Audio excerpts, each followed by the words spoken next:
Жасуша – барлық тірі ұлпалардың негізгі бірлігі. Ядрода геном болады. Адам геномы екіге бөлінеді.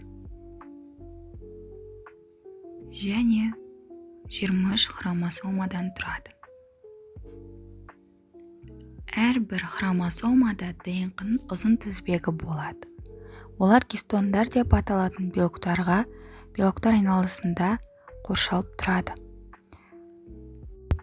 ДНК-дағы бөлімдер гендер деп аталады. Бұл гендер ақуыз синтезіне арналған ақпаратты қамтиды.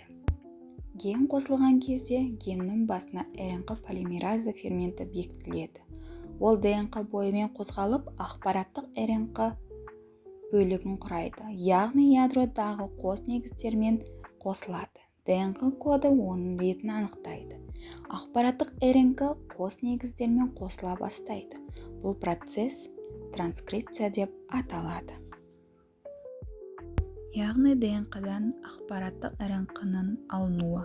Ақпараттық РНК белоктарын жасау үшін оны өңдеу қажет.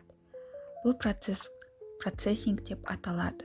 Процессинг орын алады. Оған РНК бөлімдерін жою және қосу кіреді. Содан кейін ақпараттық РНК ядродан шығады, цитоплазмаға түседі. Цитоплазмада рибосомалар деп аталатын белоктар бөліктері болады. Олар ақпараттық РНК-мен байланысады. Осылайша рибосома мен ақпараттық РНК-дан кодты оқи бастайды. Амин қышқылдарының 20 түрі белгілі. Тасымалдаушы РНК молекулалары амин қышқылдарын тасымалдайды, яғни рибосомаға тасымалдай бастайды. Тасымалдаушы РНК бір уақытта 3 негіз кодты оқиды, яғни олар триплетті оққаннан кейін РНК тасымалданады. Сәйкес амин қышқылын бере бастайды. Ол амин қышқылдарының өсіп келе жатқан тізбегіне қосылады.